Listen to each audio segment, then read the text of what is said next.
कवि परिचय। मित्रों, आपने कभी भजन में कबीर जी का नाम तो सुना ही होगा।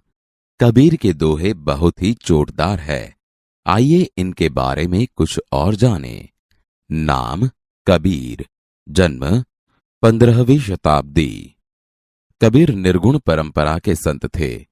वे निर्गुण परंपरा के अनुसार बाह्याडंबर का विरोध करते थे। उन्होंने हिंदू और मुसलमानों को उनकी गलतियों के लिए फटकार लगाई है। उन्होंने अपने दोहों के माध्यम से लोगों को सही जीवन का उपदेश दिया है। कबीर की तरह रहीम भी बड़े अनुभवी कवि थे।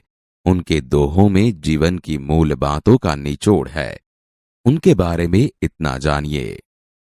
नाम अब्दुर रहीम खान खाना।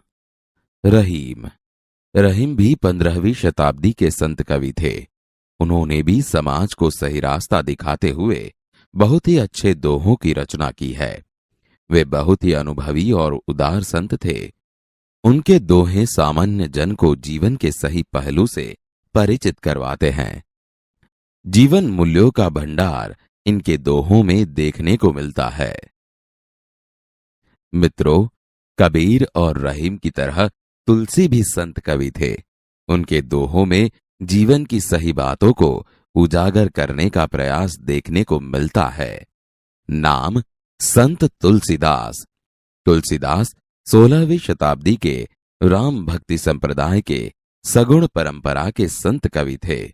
उन्होंने विनय पत्रिका, रामचरितमानस जैसे प्रसिद्ध ग्रंथों की रचना की है। उनके दोहों में राम भक्ति के साथ साथ जीवन के महत्वपूर्ण पहलुओं के लिए मार्गदर्शक बातें हैं। उनके दोहों में जीवन मूल्यों का भंडार है।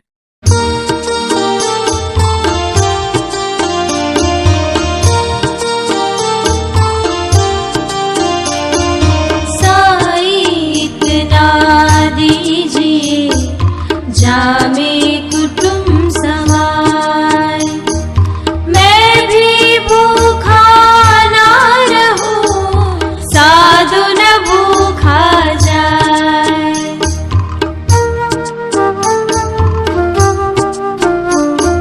बिना विचारे जो करे सो पाछो पछताए।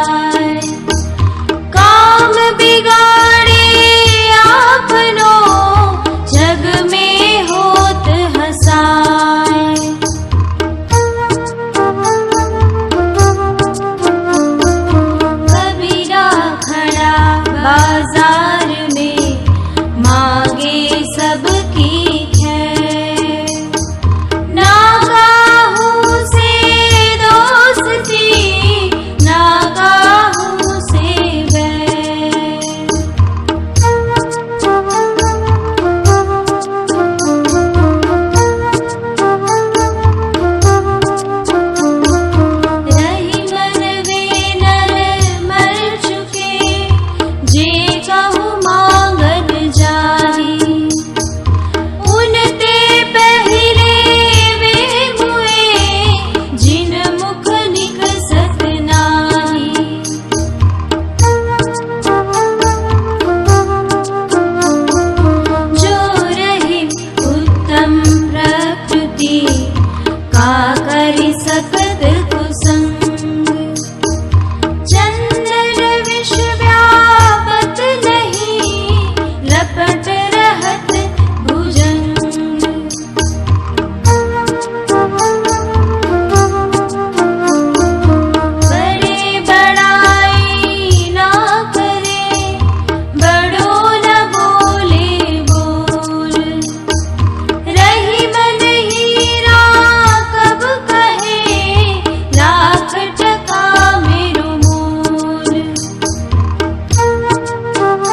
साईं इतना दीजिए जामे कुटुम समाए, मैं भी भूखा ना रहूं, साधु न भूखा जाए। समझूती। यहाँ कबीर जी भगवान से प्रार्थना करते हैं कि हे भगवान, मुझे इतना ही धन दीजिए जिससे मेरे परिवार का लालन पालन हो सके, मैं कभी भूखा न रहूं और मेरे घर से कोई भी साधु व्यक्ति भूखा न जाए। यहाँ कबीर जी ने लोभी मनुष्यों पर कटाक्ष किया है। हमें उतना ही धन चाहिए जिससे हमारा जीवन शांति से निर्वाह हो सके। बिना विचारे जो करे सो पाछो पछताए, काम बिगाड़े आपनो जग में होत हसाए। समझूती। यहाँ कबीर जी कहते हैं, जो बिना सोचे विचारे काम करता है वो बाद में पछताता है। वह व्यक्ति खुद का काम बिगाड़ता है, साथ में दुनिया में हंसी का पात्र बन जाता है, अर्थात लोग उस पर हंसते हैं। कबीरा खड़ा बाजार में, मांगे सबकी खैर, ना काहू से दोस्ती ना काहू से बैर। समझूती। कबीर जी कहते हैं कि मैं बाजार में अर्थात सबके सामने खड़ा होकर भगवान से सबकी कुशलता मांगता हूँ। सभी लोग सुखी रहे इसके लिए प्रार्थना करता हूँ। मेरी किसी से न तो दोस्ती है और न दुश्मनी है। रहीमन वे नर मर चुके, जे कहूं मांगन जाही, उनते पहिले वे मुए, जिन मुख निकसत नाही। समझूती। यहाँ रहीम जी कहते हैं, वे लोग मरे हुए हैं जो कहीं मांगने जाते हैं, अर्थात जीवन में किसी के आगे हाथ फैलाने वाला मनुष्य जीवित होकर भी मृत है, लेकिन उनसे पहले वे मनुष्य मर चुके हैं जो मांगने वालों को देने से इनकार करते हैं। जो रहीम उत्तम प्रकृति, का करी सकत कुसंग, चंदन विष व्यापत नहीं, लिपटे रहत भुजंग। समझूती।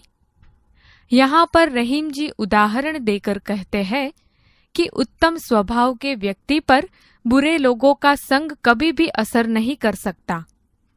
जिस प्रकार से चंदन के वृक्ष पर सांप लिपटे रहते हैं, फिर भी चंदन के वृक्ष में विष नहीं फैलता। बड़े बड़ाई न करे, बड़े न बोले बोल, रहीमन हीरा कब कहे, लाख टका मेरो मोल। समझूती। रहीम जी कहते हैं कि बड़े लोग कभी भी खुद की प्रशंसा नहीं करते हैं, अपने बारे में कभी भी बड़ी बड़ी बातें नहीं करते। जिस प्रकार हीरा भी नहीं कहता कि मेरी कीमत लाख रुपए है। आवत ही हरेश नहीं, नैनन नहीं स्नेह, तुलसी वहां न जाइए, कंचन बरसे मेघ। समझूती।